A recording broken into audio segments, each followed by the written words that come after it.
The Trump administration will soon issue guidance to the Pentagon for how to enforce President Trump's military transgender ban, The Wall Street Journal reports. Secretary Mattis will have 6 months to implement the ban, according to the 2.5-page memo. Transgender recruits will not be admitted, and removal of currently serving transgender troops will be at Mattis' discretion. Deployability, described by WSJ as the ability to serve in a war zone, participate in exercises or live for months on a ship, is the legal justification Mattis will use to determine who can and can't serve. The idea that transgender troops are less deployable has met with fierce resistance.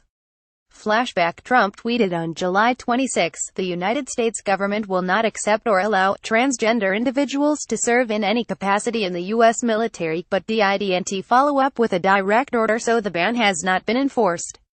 Worth noting, a source told CNN that Dearborn appeared skeptical of the requested meeting, and so little is known about the story behind the email that it's difficult to draw any conclusions. The Sessions connection: Dearborn was also then Senator Jeff Sessions' chief of staff when Sessions was leading the Trump campaign's foreign policy team.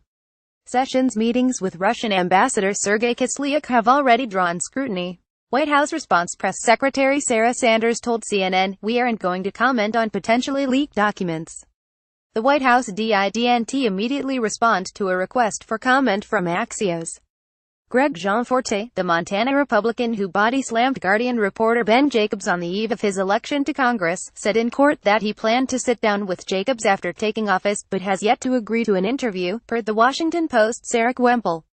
The Guardian's position: in light of his promise to sit down for an interview with Ben in the courtroom before being sentenced on June 12, we fully expect the congressman to be a man of his word. Gianforte's position: per a spokesman, we've offered times to Ben to sit down with Greg when the House reconvenes. The disconnect: while The Guardian says Gianforte promised an interview, Gianforte's camp has said only that they'll have a meeting. As Wemple writes, a body slam, a false statement, not to mention the failed Republican attempt to repeal and replace Obamacare, these are all issues that Gianforte would presumably prefer to address off the record or not at all. The world's top economies are experiencing growth in sync, The Wall Street Journal reports based on data from the Organization for Economic Cooperation and Development, which tracks economic growth in 45 countries. This year, 33 of them are expected to experience accelerated growth from last year. Why it matters: economies across the globe are finally healthy after a string of crises that had worldwide reverberations. But the development comes, ironically, just as nationalist movements in the U.S., Europe and beyond have gotten a new life, driven by suspicion over global trade and finance. Josh Zumbrun of the WSJ writes. The numbers: the IMF predicts global output will grow 3.5% this year, up from 3.2% in 2016. The worst year in recent history was 2009, which saw 36 shrinking economies. Greece is at a turning point with 1% growth predicted, the best in 10 years. James Damore, the former Google engineer who was fired over a memo he wrote criticizing the company's diversity efforts, has hired civil rights lawyer Harmeet Dillon, she confirmed to Bloomberg. Though Google has said he was fired for violating the company's employee code of conduct, Damore claims that it was for expressing political views that differ from Google's. Why it matters: Damore's memo set off wide backlash because of his assertions that women were biologically less inclined to pursue computer science professions and that Google doesn't tolerate conservative or minority viewpoints. Dillon's firm is seeking other Google employees who believe they've been unfairly treated by the company, she posted on Twitter. Trump connection: Dillon was rumored to be considered by President Trump to lead the Department of Justice's Civil Rights Division.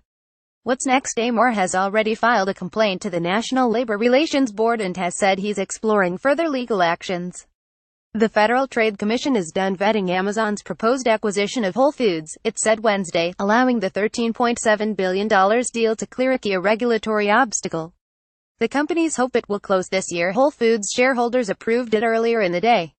Based on our investigation, we have decided not to pursue this matter further, said Bruce Hoffman, the acting director of the agency's Bureau of Competition, in a statement.